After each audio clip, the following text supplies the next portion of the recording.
That vine rope could be useful.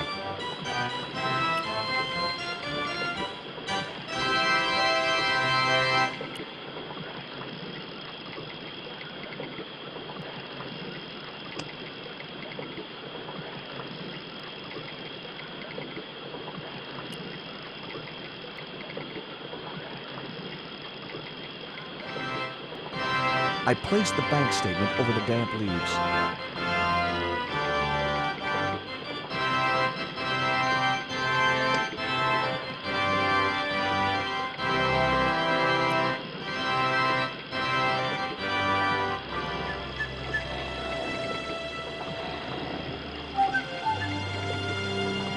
As I held the fetish to the iron rim of the wheel, a shower of sparks cascaded onto the leaves.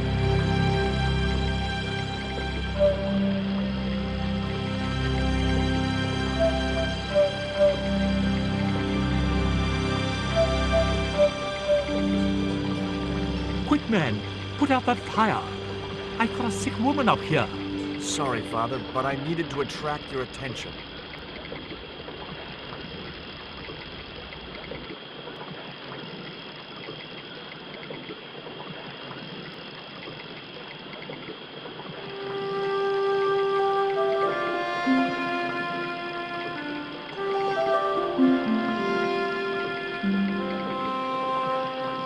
Who are you? And what do you want? My name is Stobbart, George Stobbart. I'm Father Hubert.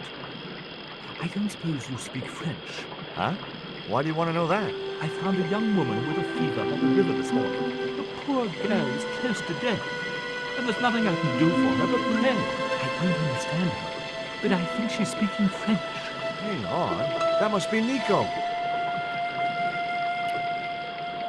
What are you doing out here in the jungle? God's work. Not quite the destination I had in mind when I set out, but well, you know what they say? Mysterious ways and so on. You didn't plan to end up here? No. I was on my way to the miners' camp in the north. I was stuck here when my boat capsized on the river. That's exactly what happened to me. How long have you been here? 11 years.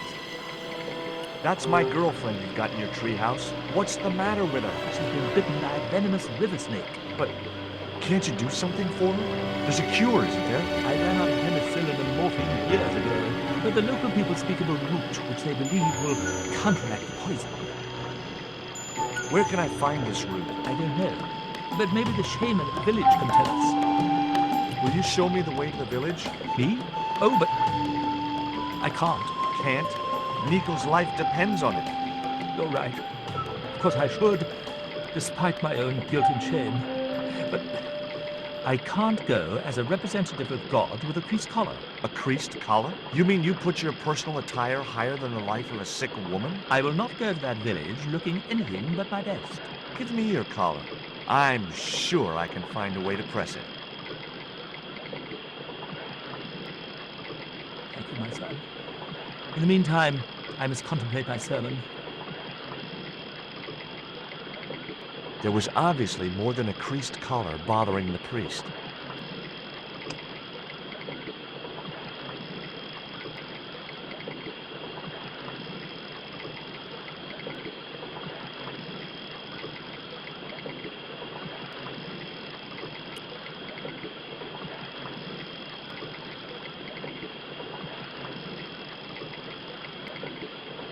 The vine provided a drive belt to connect the two stones.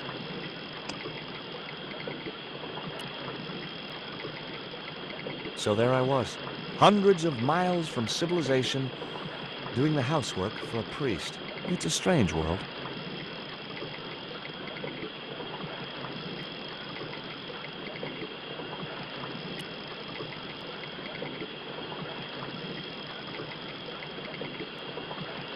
It was heavy. I guess that was intentional.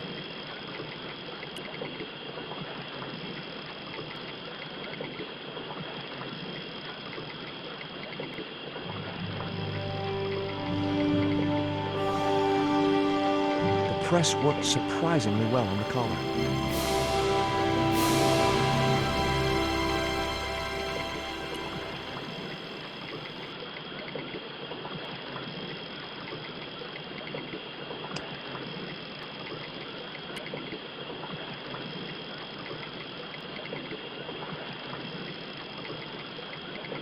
Here's your collar, Father.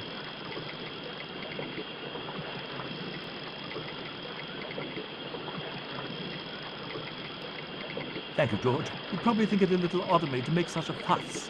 Oh, no. If I've been living in the jungle for 11 years, I'd be completely screwy, too. Screwy? Yes, perhaps I am. Ever since my last visit to that village. Do you want to tell me what happened at the village? I forgot my vows. I let myself be overwhelmed by the beauty of this unspoiled paradise, and in a moment of weakness, animal passion reared its rampant head. You know, you should be writing romantic novels. Did you experience some kind of a physical liaison at the village? Yes, I'm ashamed to admit it, but I found myself doing the monkey dance. I've never heard it called that before. And I didn't want to pry any deeper into Hubert's murky past. Now you've got your collar back, will you take me to the village? I've still not finished my sermon. Look, Father, I still don't know why you're so reluctant to visit that village, and it's none of my business. Whatever the reason, it can't be more important than saving Nico's life. You're right. I must be crazy. We must make haste if we're to reach the village before nightfall. By the time we reached the village, it was sunset.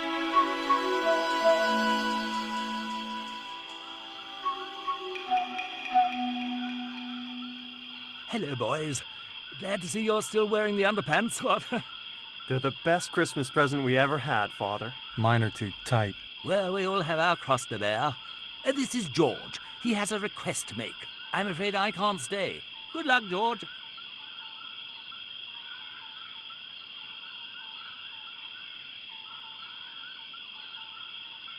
That's a relief. I never feel comfortable with him about. Me neither. These damn pants keep riding right up my butt. So, what do you want? My girlfriend has been bitten by a snake. So, everyone in my family has been bitten by snakes. I was bitten by a dormouse once. She's real sick. I hoped your wise man might have medicine. Wise man? You must have the wrong village. Father Hubert said there was a wise man in the village who could help me. Ooh, he must mean the old man, the shaman. I'd like to see the shaman, please. You can't just go walking in there and demand to speak to the shaman. Why not? You have to observe the protocol. The shaman demands tribute. Tribute? You mean like a gift? That's right. The eternal question. What do you give a man who has everything? Here, he'll like these biscuits.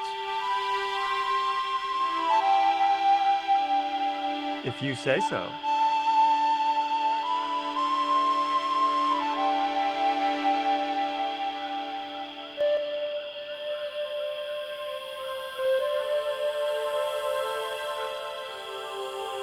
He liked the biscuits, especially the black ones. He wants to know if you've any more.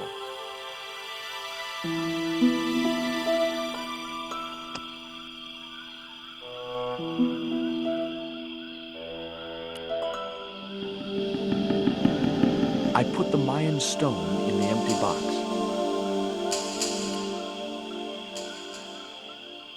Here, I found some more of those biscuits for the shaman. I'll give them to him.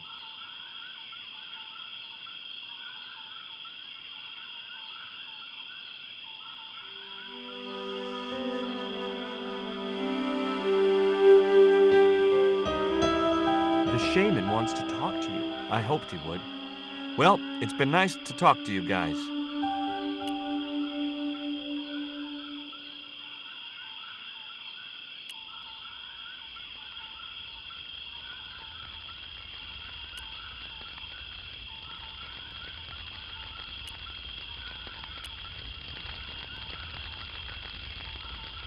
Hi, my name's George Stobbart. Please, sit down. Welcome, George. Thanks. It has long been foretold that a white man would bring the coyote stone to this village. My girlfriend's been bitten by a snake. And you want me to heal her? That's the idea. Can you do it? I'm not sure. If you want me to heal her, I can try. Can you do it? Well, I can try. My gums aren't what they used to be. Listen, my girlfriend's in a coma. Please, old man, give me the root. What root? Father Hubert told me of a root which could cure the bite of the river snake. There's nothing sacred with these people. That was our secret, known only to members of my tribe. If that root is my chance of saving Nico's life, then I want it. Fast. There is time yet, George Stobbart. Time to learn why you were called here. Fine. If I listen to your story, then will you give me the root? The eel travels far, but still returns to the place of his spawning. And look, I'm running a tight schedule, so can you skip the riddles? Many years ago, when the world was young, the great god and king Quetzalcoatl was defeated by trickery and deceit. His enemy Tezcatlipoca took his place as leader and demanded terrible human sacrifices.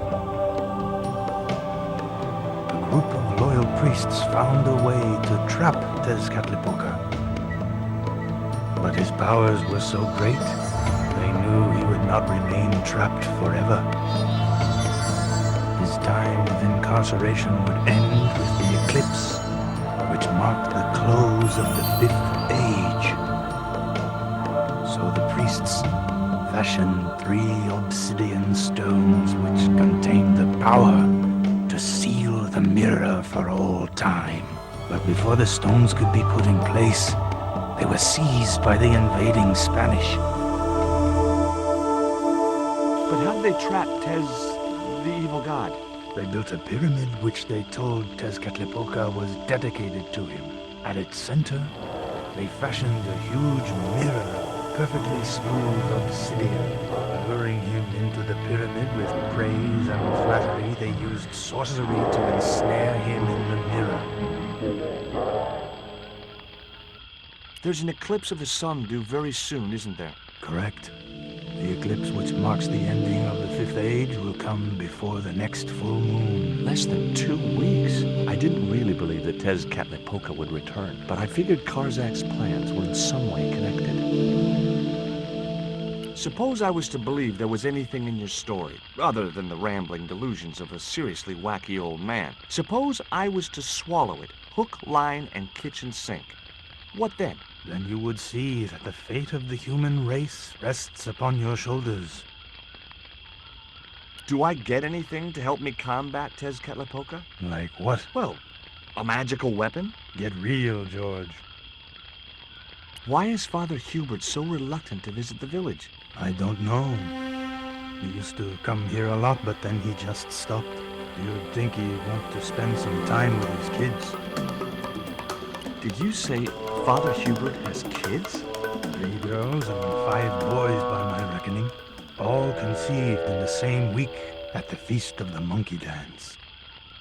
What happened to the stones? They were taken by the Spanish to the coastal town that is now called Cuaramonte City. Only 1 stone reached Spain.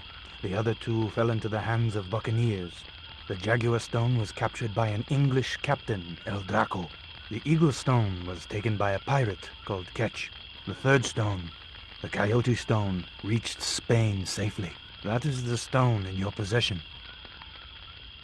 Tell me more about the Jaguar stone. Many centuries ago, the port of Cuaramonte was entered by a ship flying Spanish colors. The captain, the man known as El Draco, sent soldiers ashore. Only when the soldiers arrested the mayor did the people realize that they were English privateers. The mayor was held hostage while the soldiers looted and plundered the city. Amongst the treasures they stole was the Jaguar stone. Where is the Jaguar stone now? I suppose El Draco took it back to his homeland, across the Great Sea. To England. Tell me more about the Eagle stone. The stone was loaded onto a galleon with many valuable artifacts plundered by the Spanish. But shortly after leaving harbor, a terrible squall blew up and damaged the ship. The ship was intercepted by a bloodthirsty pirate, Captain Ketch. Ketch made short work of overpowering the crew, stealing the treasure, and sinking the Spanish ship. Where's the Eagle Stone now? Nobody knows for sure. Ketch retired from piracy and bought an island in the Caribbean. What do I do when I find the stones? Bring them here to me and I shall prepare you. The stones must be taken to the heart of the pyramid. Only there can they be used to seal the gate by which Tezcatlipoca will return to this world. Can you show me the way to the pyramid of Tezcatlipoca? Not until you possess all 3 stones. Now do I get the root? Here, take it. Make haste if you wish to save the girl's life.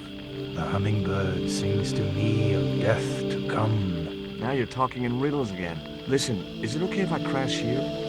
I've got no chance of finding my way through the jungle in the dark. You're welcome, but you probably won't get much sleep. Tonight's the night of the monkey dance.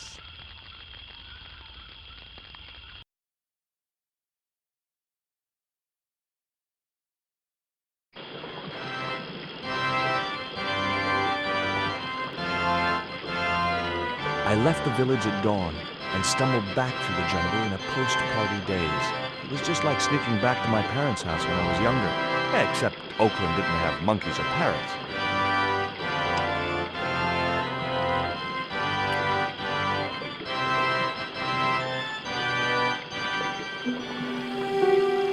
The cone was ideal as a makeshift container.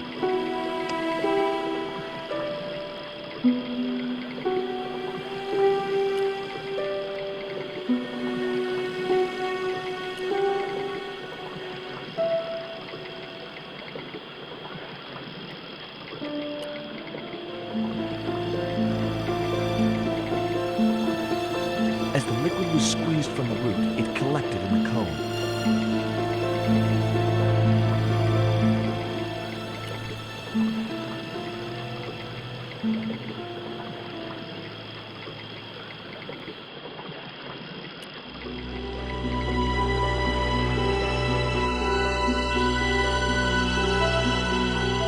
Look, Hubert, the antidote.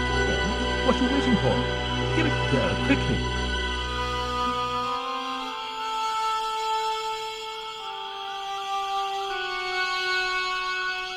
Nico.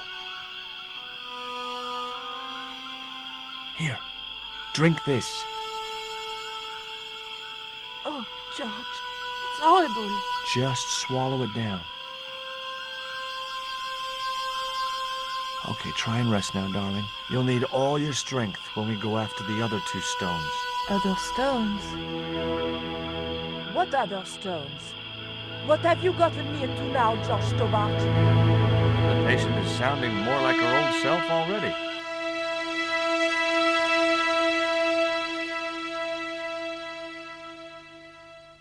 Nico recovered quickly from her fever. To save time, we decided to split up and look for each stone independently. I traced the pirate Ketch to a remote island in the Caribbean. With the fortune he'd amassed from piracy, he'd retired to a place that was later called Ketch's Landing.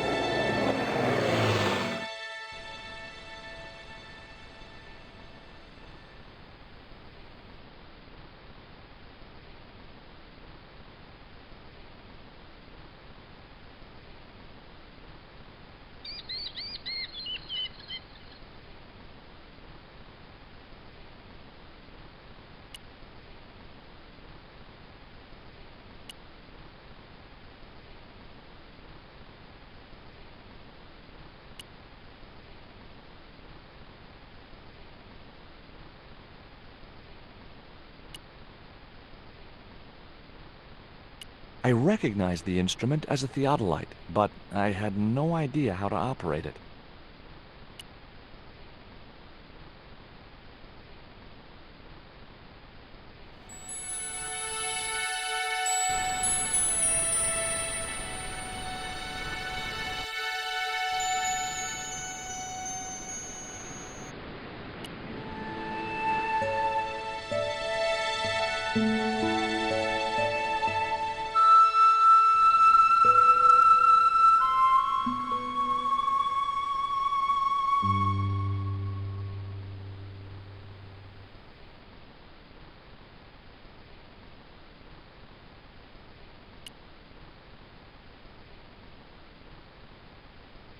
Hi, my name's George Stobbart.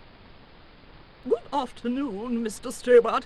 Would you care for tea? No, thank you, ma'am. I don't like tea. Is that your cat? Yes, it is. It's Ruddles. Do you like cats, Mr. Stobbart? I love them. They're so cute with their claws and their little puckered butts. Aren't they, though? Don't encourage him, Mina. Can you tell me anything about Captain Ketch? More than you can tell me about your great-great-great-great-grandfather, no doubt. You're his descendants? Certainly. Captain Ketch was born in Dorset, England, in the reign of King Henry VIII. His family were undistinguished farmers, but young Frederick Ketch decided to go to sea. We have plenty of seamen in our family, Mr. Stobbart. Are you interested in history, Mr. Stobbart? Yes, I am. You were telling me about Captain Ketch. Do go on. Oh, yes. He sailed under Hawkins. Jim Hawkins? John Hawkins, one of the great traders of the Elizabethan age. In 1568, Frederick Ketch was a young man serving aboard the Jesus, Hawkins' flagship. They sailed from England to Africa and across the wide Atlantic to these islands. Ketch was never to see the shores of England again. How come Ketch never made it home? Because the Spaniards sank the Jesus in an act of treachery.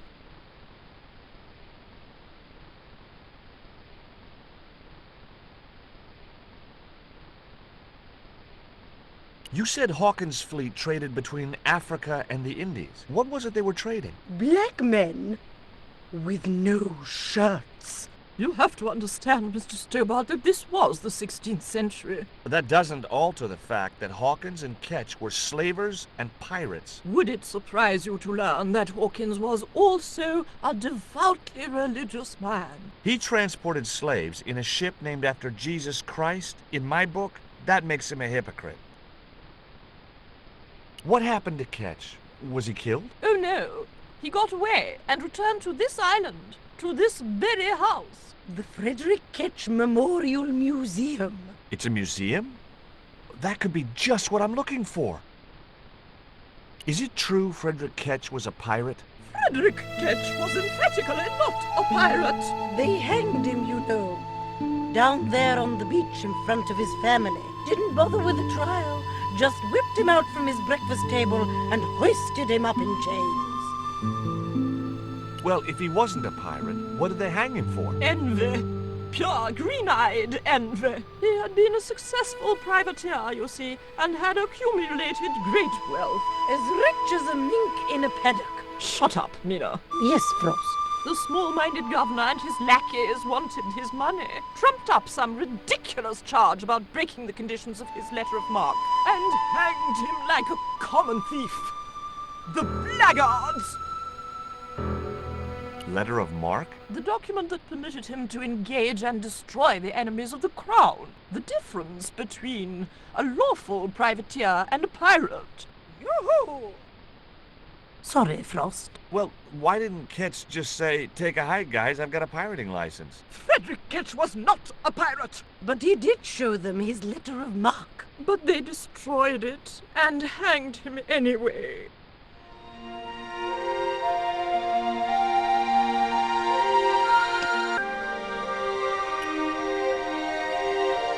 Hi, Puss. Wanna play?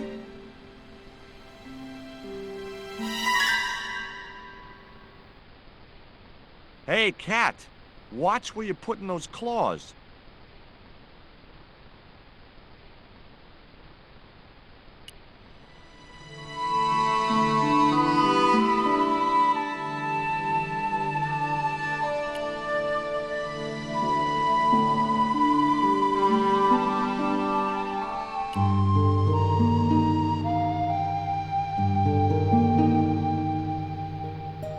Hi.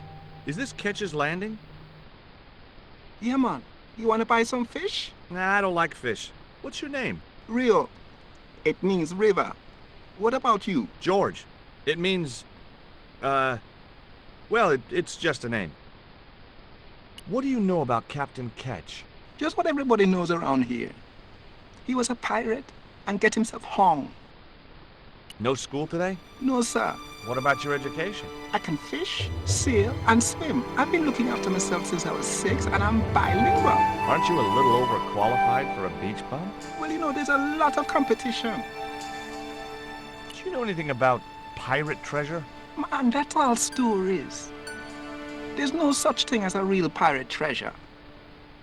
Do you know anything about a forthcoming eclipse? No, but that explains why the weather's about to get real bad. Rio, it's a beautiful day. There's no more than a whisker of cloud in the sky. Trust me, man, it's going to get real bad.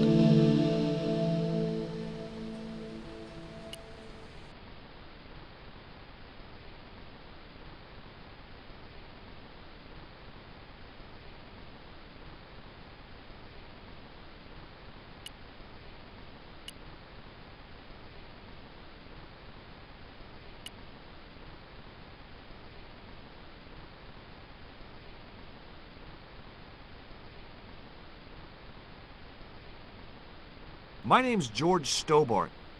You're a surveyor, right, Mr. Bronson. And of course I'm a surveyor. Why the hell else would I have a theodolite? I don't know. Hobby, maybe? Yeah, right. What brings you here, anyway? I'm searching for an ancient Mayan artifact. What is it? Some kind of jewel? No, it's obsidian. A black stone with supposedly mystic powers. You're nuts. What do you think of Rio? Fish boy? If he comes near me again, I'll throttle the little squirt. Calm down. What's he ever done to you? Socked me in the back of my skull with some kind of fish, that's what. Tell me about the two old ladies. Who? The Ketch sisters. One of them's crazy as a coot, and the other will turn you to stone if you're not careful. What are you doing with the theodolite? Surveying the old house. I got great plans for this place. Oh, yeah? You bet. Take a look around. What do you see? Paradise. I see opportunity. This place is ripe for development. I like it just the way it is. And that's where we differ. You see, Mr. Stobbart, I'm what you might call a man of vision. I see a great future for Ketch's Landing, and it all starts here, with that house. How do you survey a house like that? I put a target reflector on the end of one of the flagpoles up there on the house. I sight on it from various locations through the theodolite, record the angles along the baseline, and triangulate them to give me the exact position of the target. Understand? Why the end of the flagpole? Wouldn't it have been better on a corner of a wall or something? Are you a surveyor? No, my degree's in law. Then shut up. This is similar to the stone I'm looking for. What makes you think you'll find it here? Because when the stones were stolen in the 17th century... Hold it! The stones have been lost for 300 years? Approximately. And you're hoping to find them again? You're nuts. And why here? A wise old Indian shaman told me he saw the stones in a vision. Ha ha. That's rich. Listen, I got work to do, okay? Look at this. An article about a total eclipse of the sun. Oh, yeah? Listen, I don't want to be rude, but it just comes naturally. I really don't care. Catch you later, Bronson.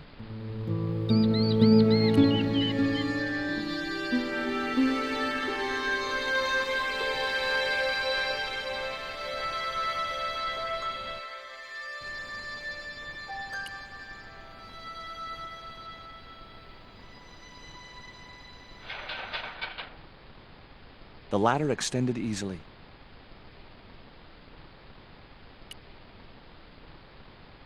You there? What are you doing? Pardon me, ladies. I was just going to climb your ladder. I'm helping Bronson. Oh, you're not like him, are you? He's very polite, isn't he, Frost? And he has dimples when he smiles.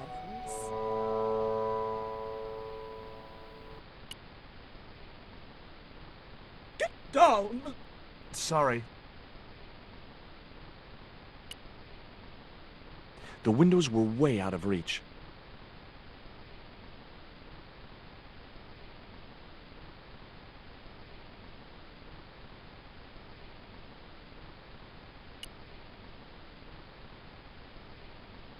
Get down! Sorry.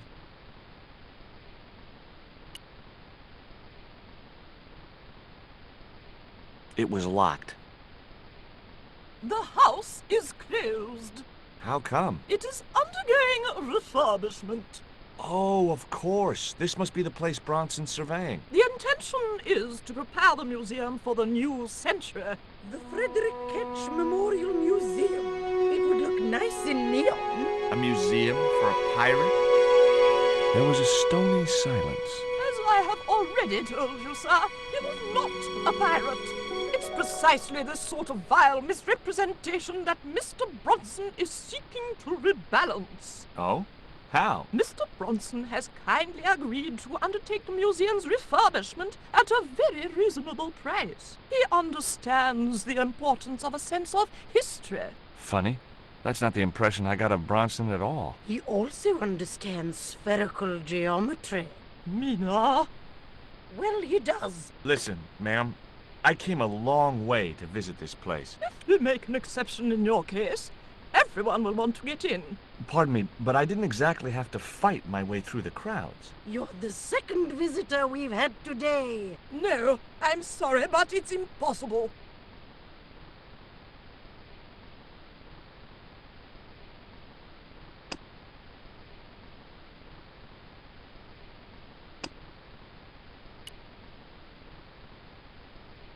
They wouldn't appreciate it.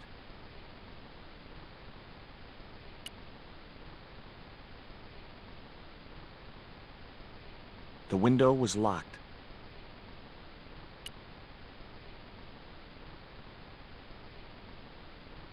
Get down! Sorry.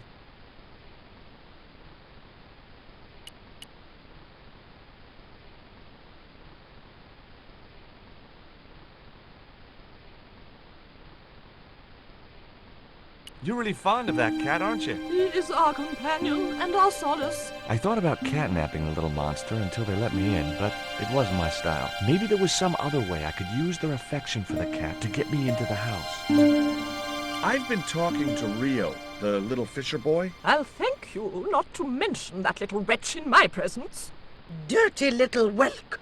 Nasty fishy boy. That will do, Mina. I gather you don't have much time for the little boy. That child is a delinquent, Mr. Stobbart.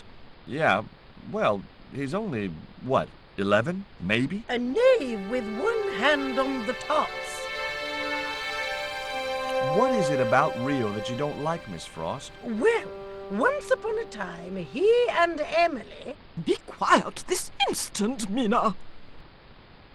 What can you tell me about Emily? Emily? What business can she be of yours? Her parents were killed in a typhoon. We, as her only living relatives, took it upon ourselves to raise the child. It's good to know Charity isn't dead. Oh, but she is.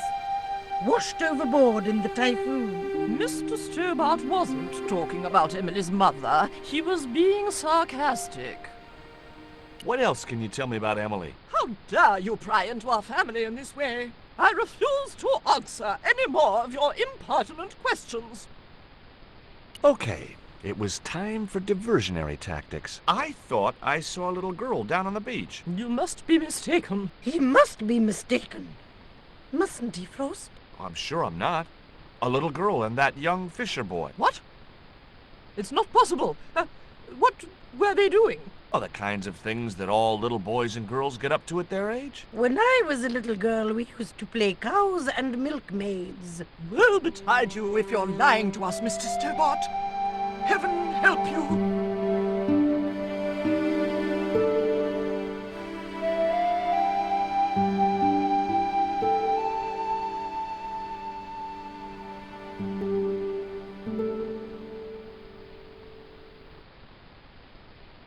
With a creak of ancient corsetry, the sisters sailed majestically over the distant horizon.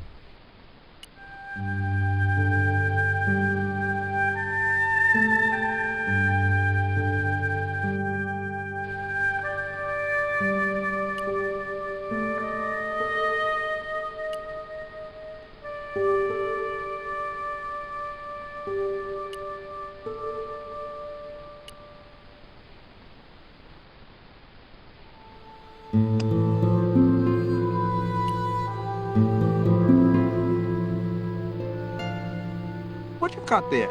I didn't think the kid would be interested in that.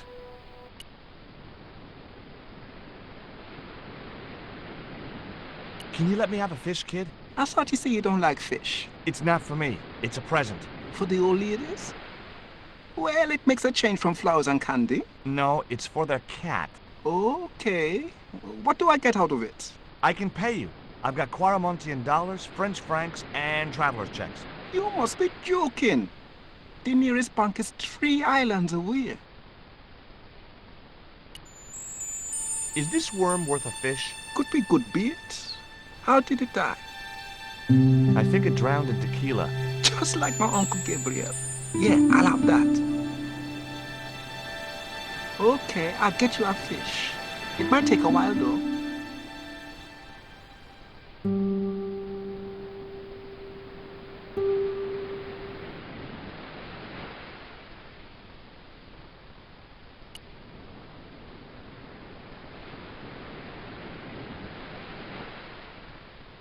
How come the old ladies closed the museum?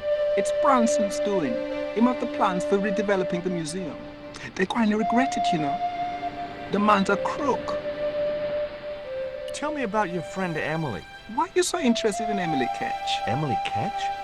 A descendant of Captain Ketch, the pirate? Yeah, Well, it doesn't bother you? why should it? We don't responsible for our ancestors. I think Bronson is trying to cheat those sweet, vulnerable old ladies. That's a little unfair, isn't it? Okay, he's trying to cheat those seriously demented, poisonous old ladies.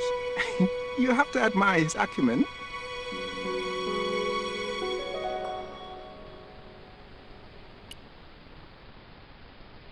Did you see the weird sisters come by here? Did I? They look madder than usual, so I hide until they're gone by. Just as well. They thought you were playing with Emily. Boy, were they steamed. Emily, you're madder than them. No luck with a fish? No, man.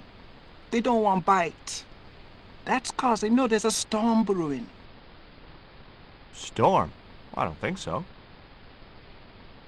Hey, I caught a bite. You have? It's a big one. A real big one. Reel him in, reel.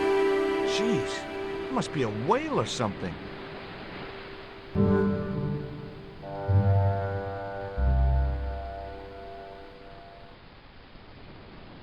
Rustiest whale I ever see. I still need a fish, Rio. Okay, make me try again. Maybe you better change your bait. The only serviceable part of the bicycle's wreck was a rubber inner tube. You just never know when you're gonna need stuff like that.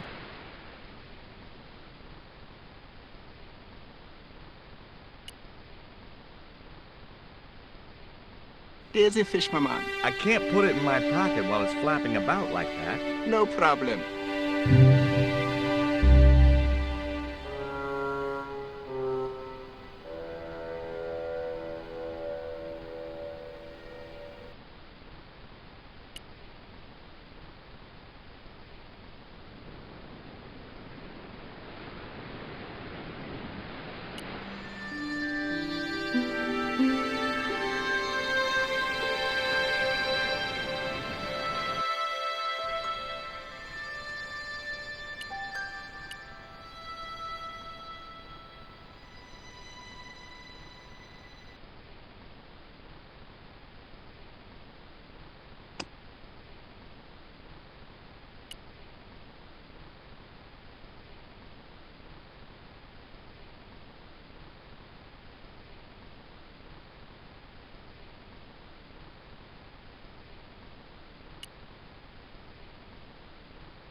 That should get the old cat dancing. I just hoped it didn't give itself a cardiac.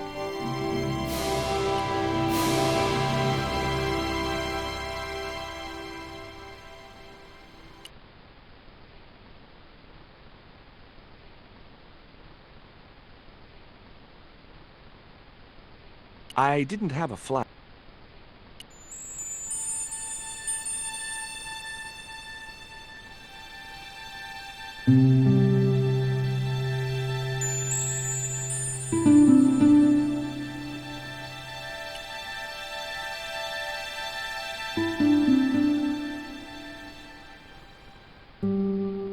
couldn't think of any reason to climb the tree.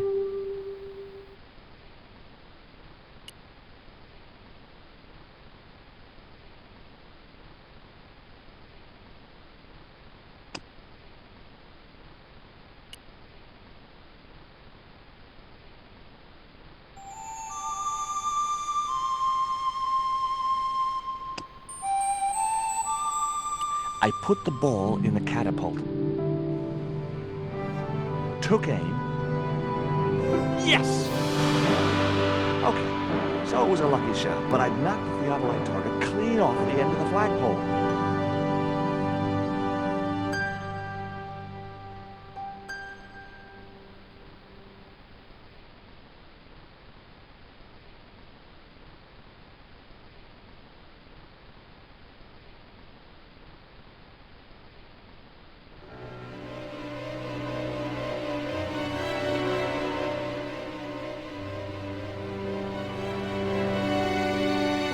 What the hell's going on here? Hi, Bronson. Nice to see you, too. You again. Have you been screwing around with my theodolite target? Where is it? I had to climb out of the window to put that one on. Damn it, I'm gonna have to go through all that again. Not this time. The house is locked up and the sisters aren't here. Hell's teeth! I'll have to put the spare target on the other flagpole. A whole morning's work wasted. I'm gonna fix all this and then I'm gonna fix you, you hear? Yeah? Fine. I'll be waiting.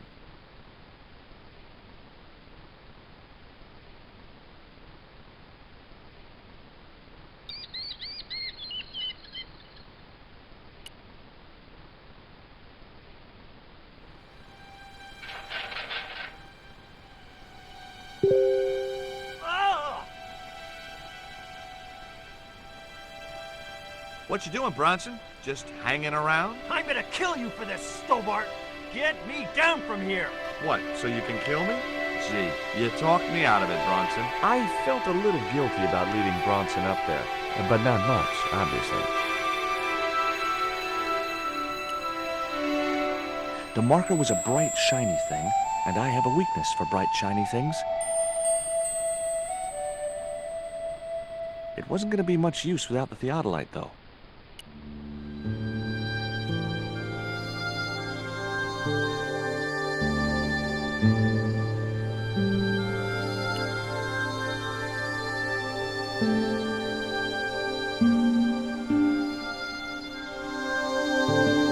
Bronson out of the way, I could finally get a clear look at the plans. Engineers' drawings didn't mean much to me, but one thing was clear. These plans were for a 5-story, 200-roomed, luxury, pirate-themed hotel. Another stain on the bedspread of paradise.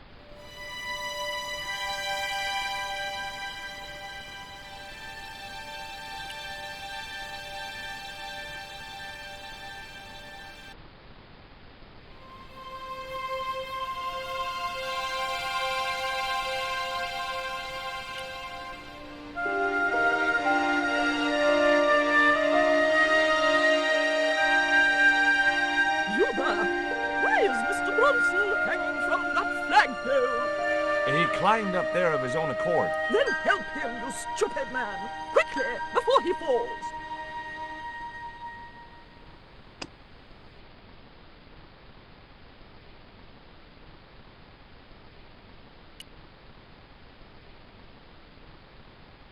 Here, Bronson's plans.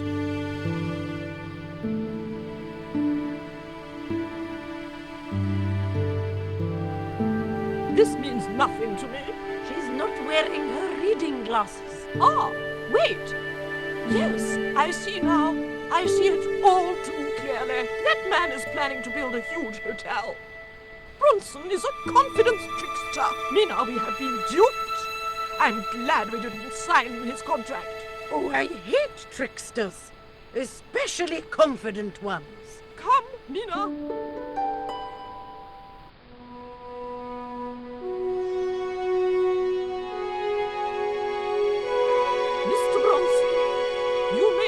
Yourself persona non grata. Yes. Cave Canum. Kindly disentangle yourself from our flagpole and eject yourself from our property this very minute. Disentangle. Eject. Hey, cut that out, you crazy old bat! How dare you! Mina isn't crazy, she's just engagingly eccentric. Yeah, as a bedbug.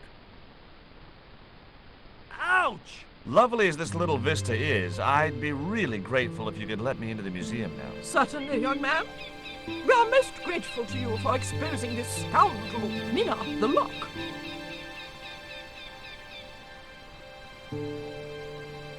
Thanks, ladies. Stobbart, be a pal. Get these harpies off me.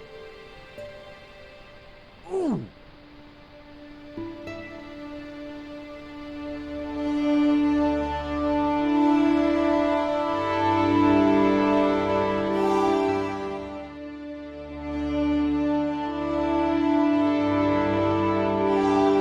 While George was basking in the sun-drenched Caribbean, I went to London.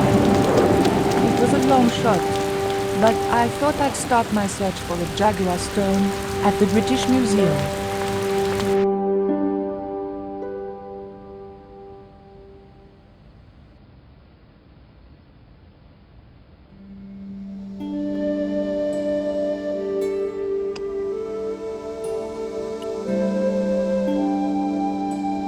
There was nothing very useful in my bag, just a single hair clip.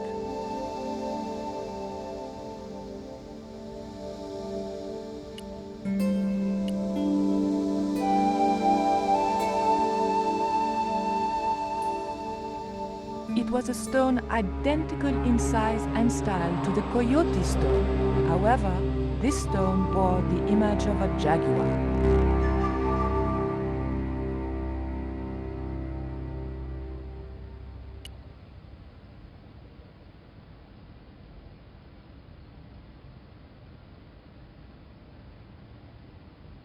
Can I help you, miss?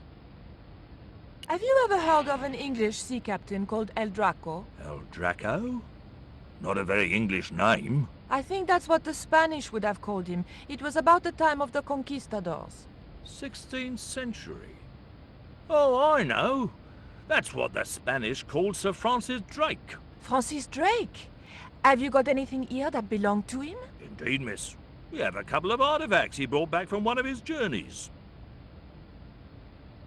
What can you tell me about that stone with a jaguar on it? The so-called Jaguar Stone was brought back from the Americas by Sir Francis Drake and presented, along with the more famous scrying mirror, to John Dee. What's this scrying mirror? It's a little square of polished obsidian.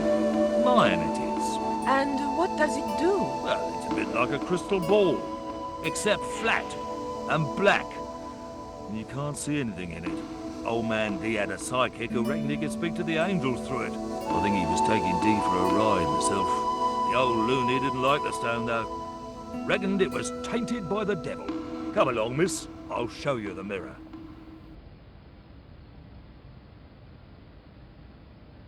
There. John Dee's famous scrying mirror, given to him by Francis Drake. Do you know if this mirror has any relevance to Tezcatlipoca? Who? I can't even say it. Ah, there's someone here who'll be able to help you better than me.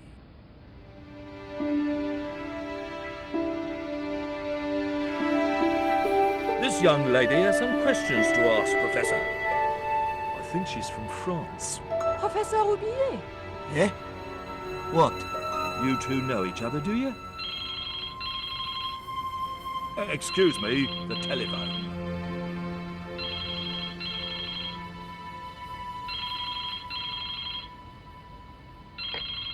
We meet again. Mademoiselle, France, eh? Yes, I believe that's where you live, Professor. I have a house there, on the outskirts of Paris, but I haven't been back for many months. What can you tell me about the Jaguar Stone, Professor? It's obsidian, from the Chichen Itza region.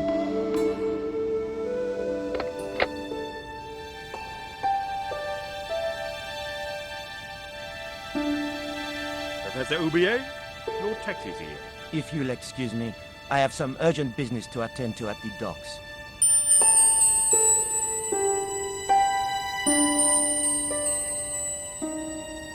Can you answer me some questions about the Jaguar Stone? Certainly, miss. If you just step this way.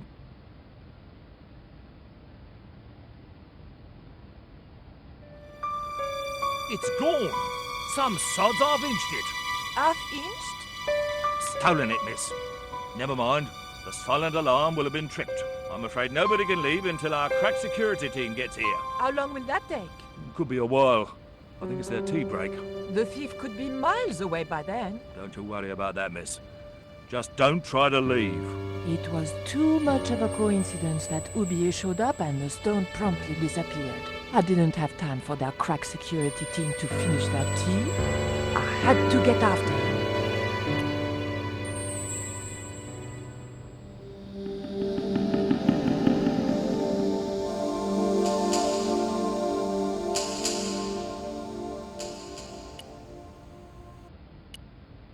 All that was left inside the cabinet was a card describing the missing stone.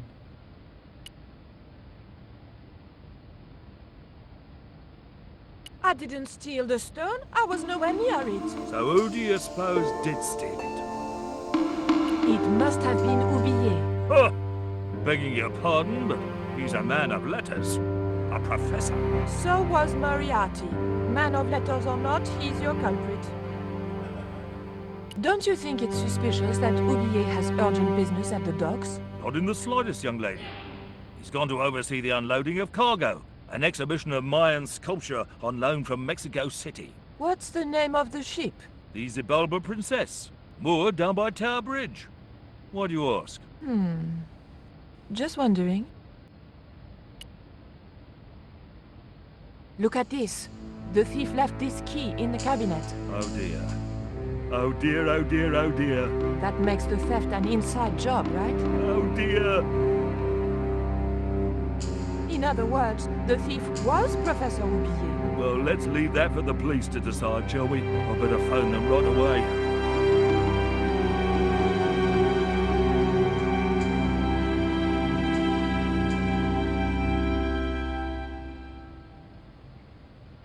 Hello? I knew I had nothing to worry about if the police were called. Yes, I'll hold. But I had to catch up with Oublier, and fast.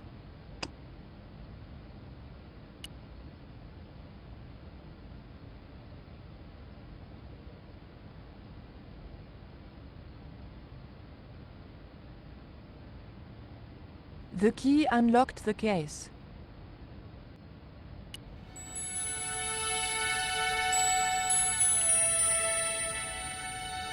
I locked the case again and took the key.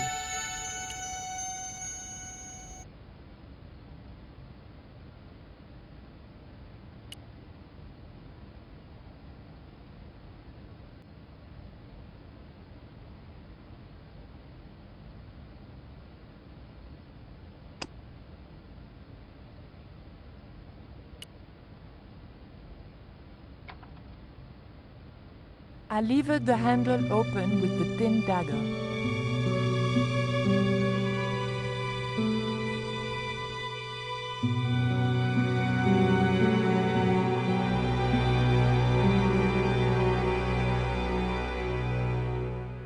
The room had been decorated to resemble the interior of a sailing ship. It was disturbingly effective.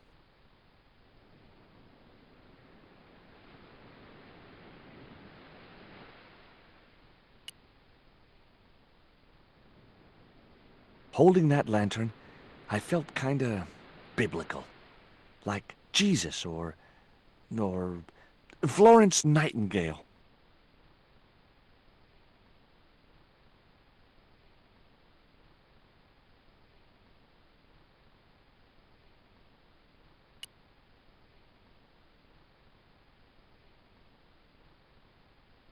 The lantern fitted so precisely in the inkwell, it could only be deliberate.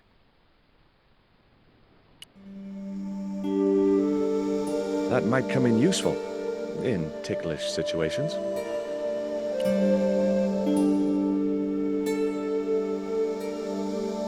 Okay, I've had my hands on an historical document. Now what?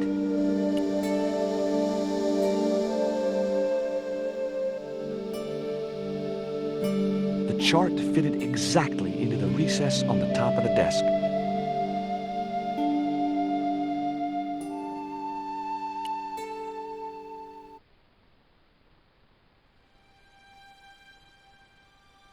Surprise!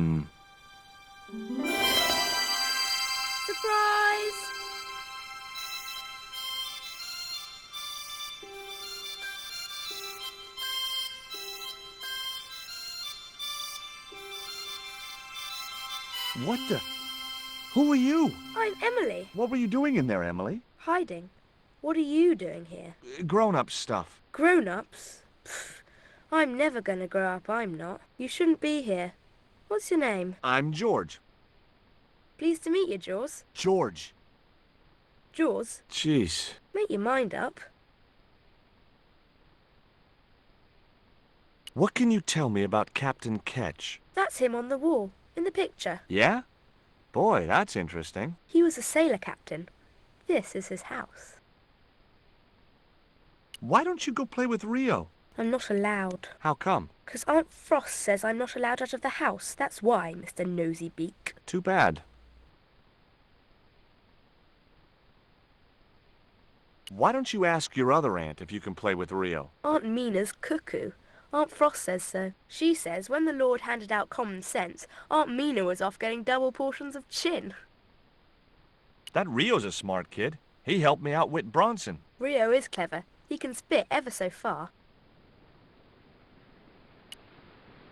I bet you can't keep this piece of coal in your mouth for the next half hour. Could too. I could keep it in my mouth for hours and hours and hours. Yeah? Go on then. Prove it. Don't want to. And if you try to make me, I'll tell Aunt Mina. Look, an ancient Mayan stone. Is that a magic stone? Well, I don't know about that. No. Would you like to play darts? No. Oh, come on. I'll throw, you catch. That's dangerous. Darts will stick in me and make me bleed. Do you know how to use a theodolite? We don't learn anything about surveying at my school. Not until 5th grade.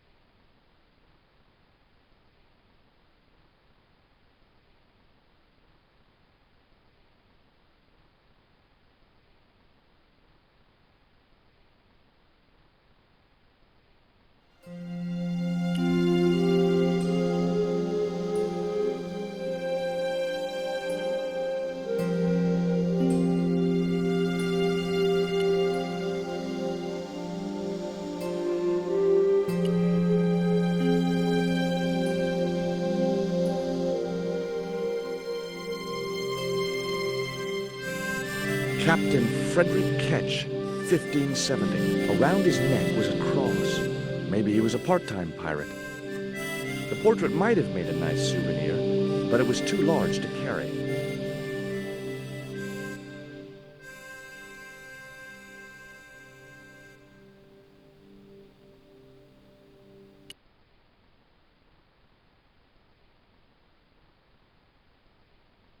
Why don't you run along and play? Aunt Mina told me.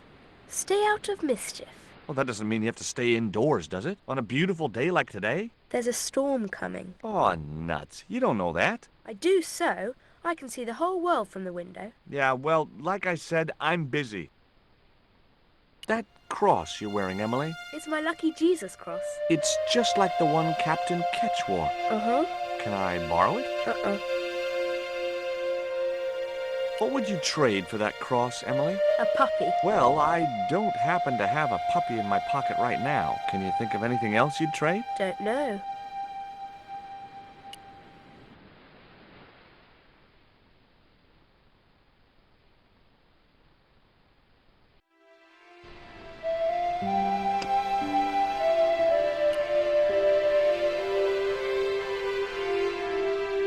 The cat made short work of the feather, tearing it into a blizzard of small pieces.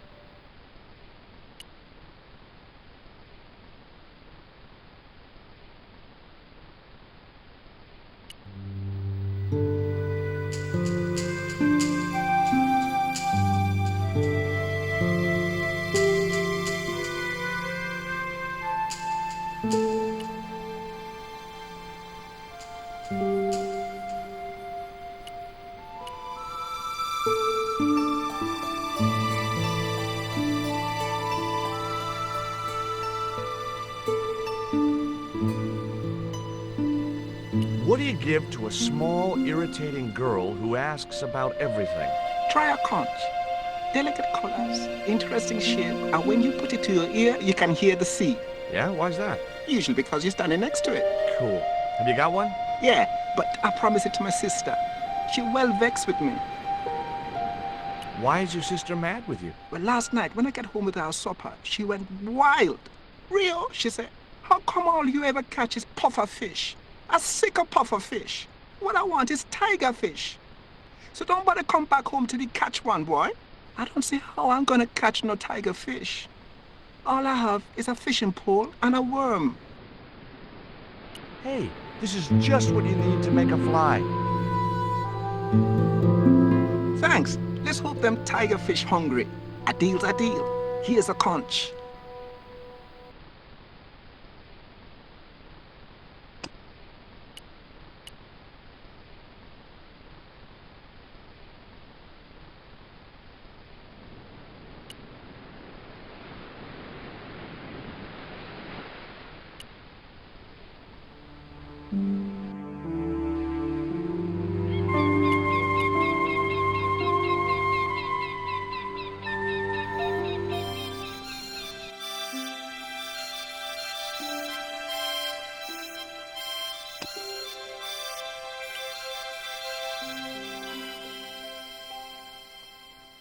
Here, I've got a conch.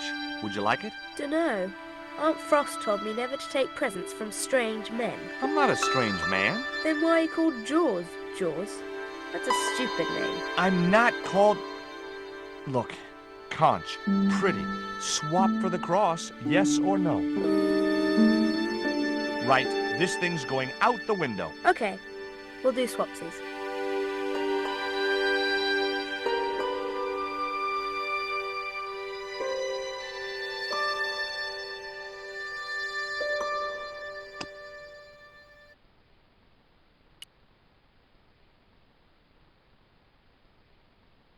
Ketch's cross slipped snugly into the penholder. What you doing, Jaws? I've put your cross in this little hole in the desk. Why? Impulse mainly, with a dash of irrational intuition. Silly. Only women have intuition. The lantern cast a strong light over the desktop. The light cast a shadow of the cross. And the shadow fell precisely over a small, unnamed island shaped like a skull.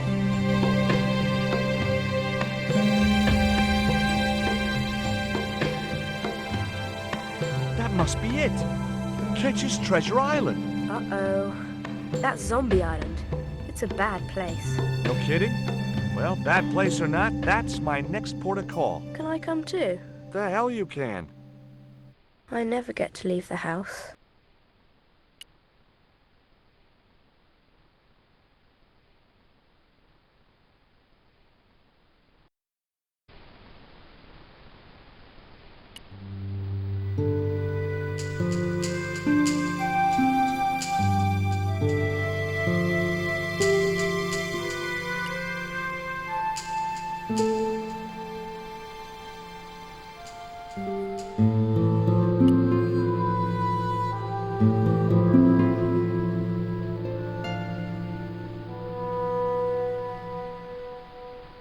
Would you take me to, Zombie Island? In this weather? You're mad, man. The rain will keep the zombies indoors. Just say I did meet a zombie. What would you do? There ain't no zombies on Zombie Island. At least, not anymore. It's uninhabited. Good. What do you mean, not anymore? You still want to go? I guess. Well, I ain't had no luck with them tiger fish. And with the mood my sister is in, I'll be safer with the zombies.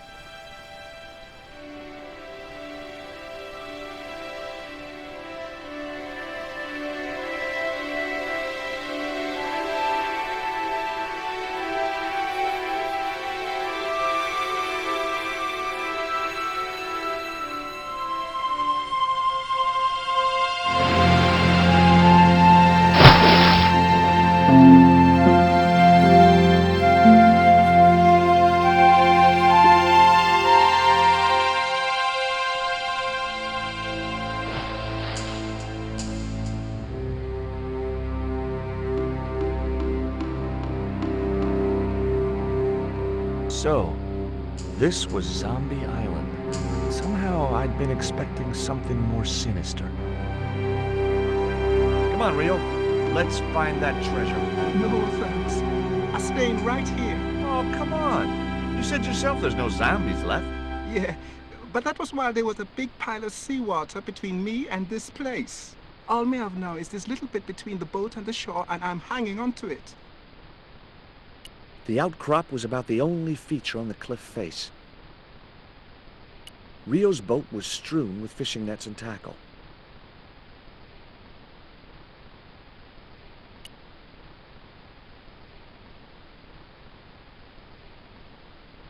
It was too high. I couldn't get up there. I was quite happy where I was, relatively speaking.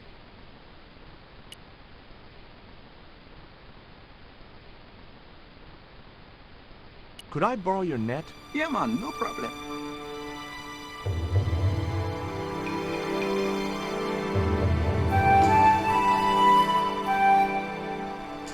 You planning on catching some fish? Nope. I'm after a big rock.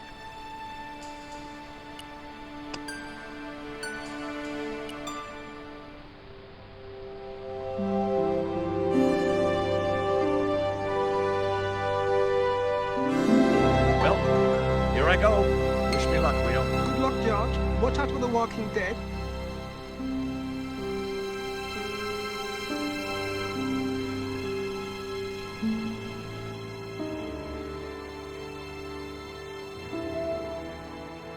I stumbled down dark stairwells for what seemed like forever, until suddenly I found myself, wow,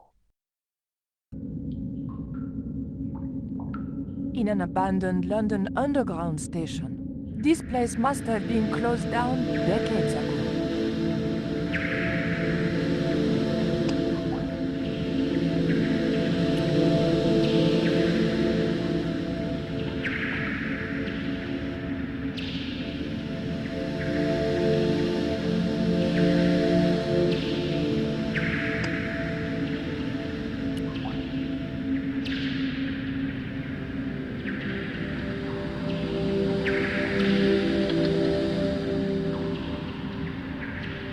I pushed the hair clip into the slot and whatever was stuck there disappeared into the machine.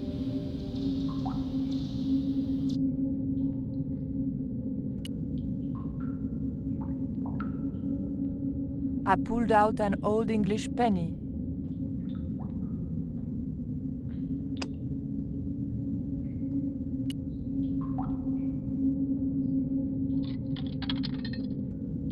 An ancient bar of chocolate dropped into the tray at the bottom of the machine. And as a special bonus, the penny dropped through to the reject bucket.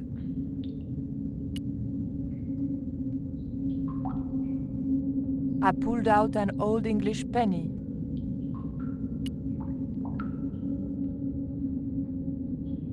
I took the ancient bar of chocolate.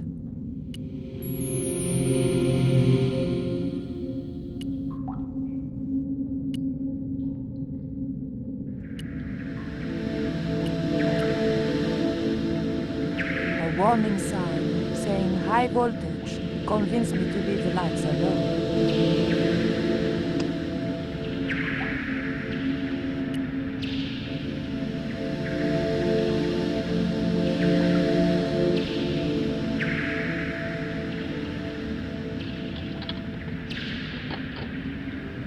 I put the old penny into the slot, the needle twitched rustily and the machine spat out a card.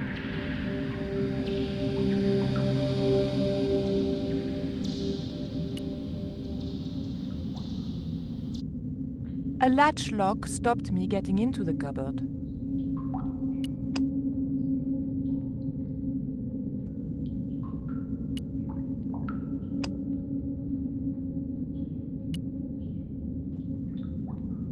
A latch lock stopped me getting into the cupboard.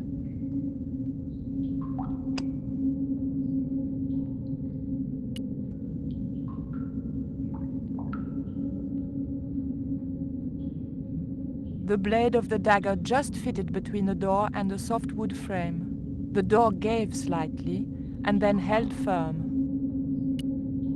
My fingers were too big to reach into the tiny crack. A latch lock stopped me getting into the cupboard.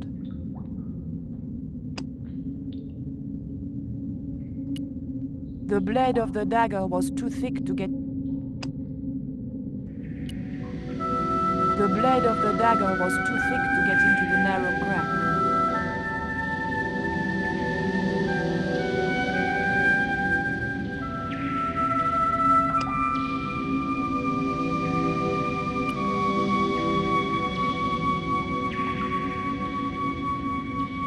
I remembered my student days when I regularly forgot my house keys. A wiggle with the thick cord between the frame and the lock, and the latch lifted.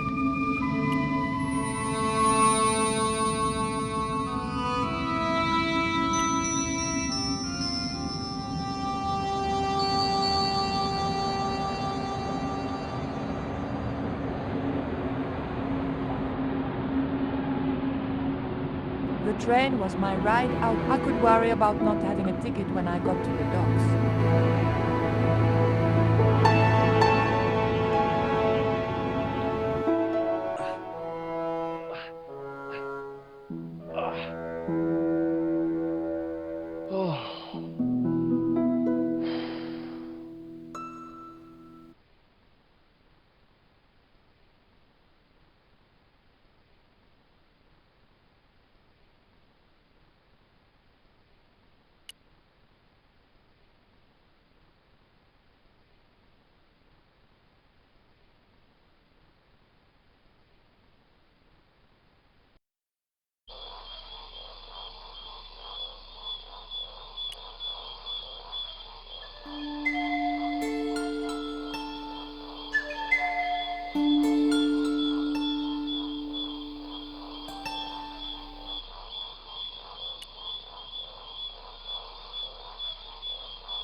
The end of the reed had been neatly bitten off.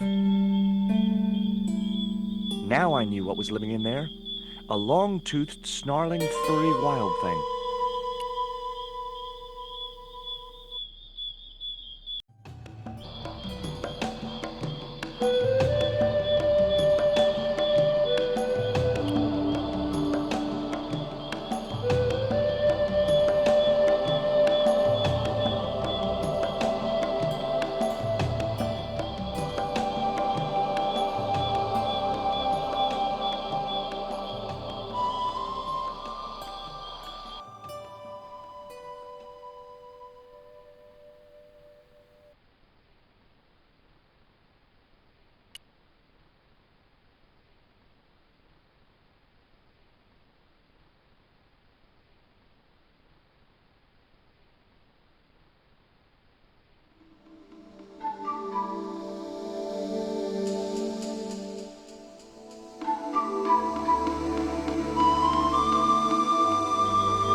The dart fitted snugly into the reed.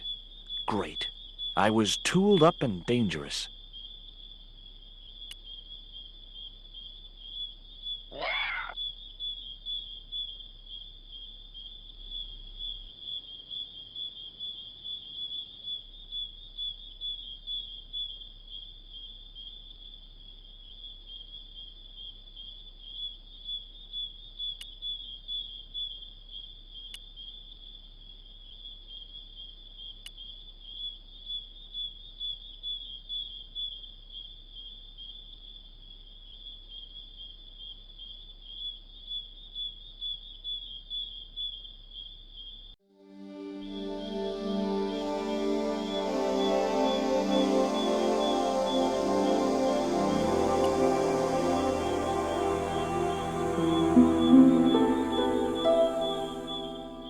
The creeper just came away from the rock as I pulled it.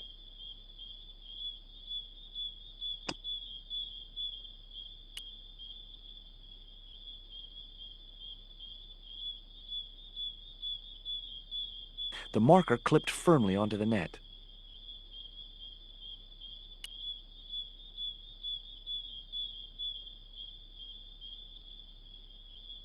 Great. I'd created some sort of creeper marker fishing net assembly. Sometimes I terrify myself with my creative genius.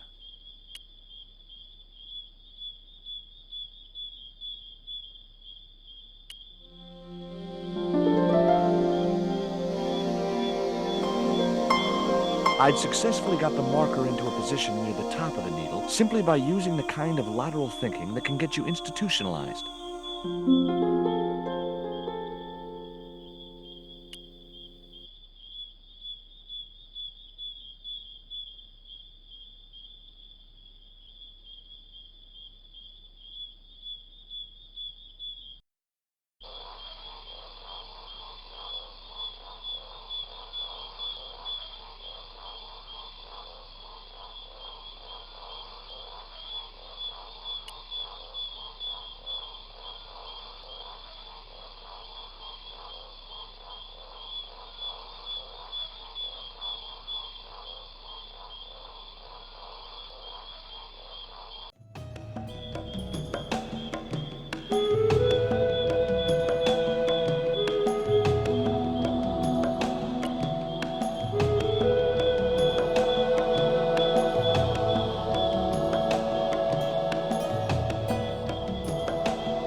Hold on.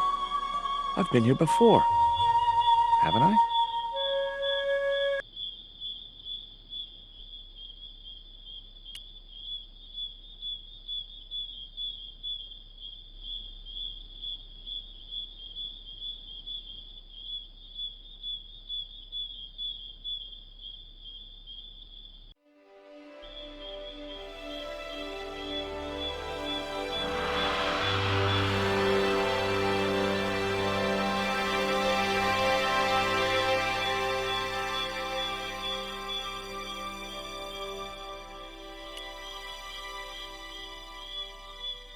Initials carved into the stone read F.K. Frederick Ketch had been here. Joining the dots would make an equilateral triangle.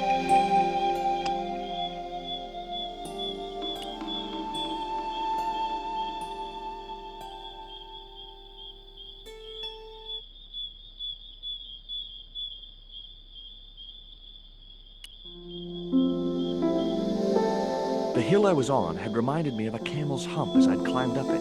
Now I had to see what I could see.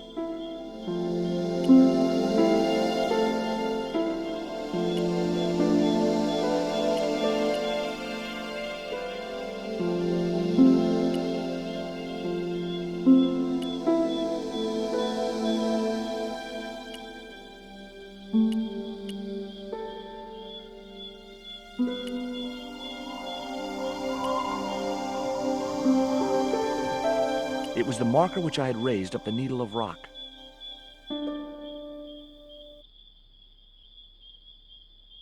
I could see the marker I had fastened on the rock down in the forest, and right in line with it, that had to be where Ketch had hidden his treasure.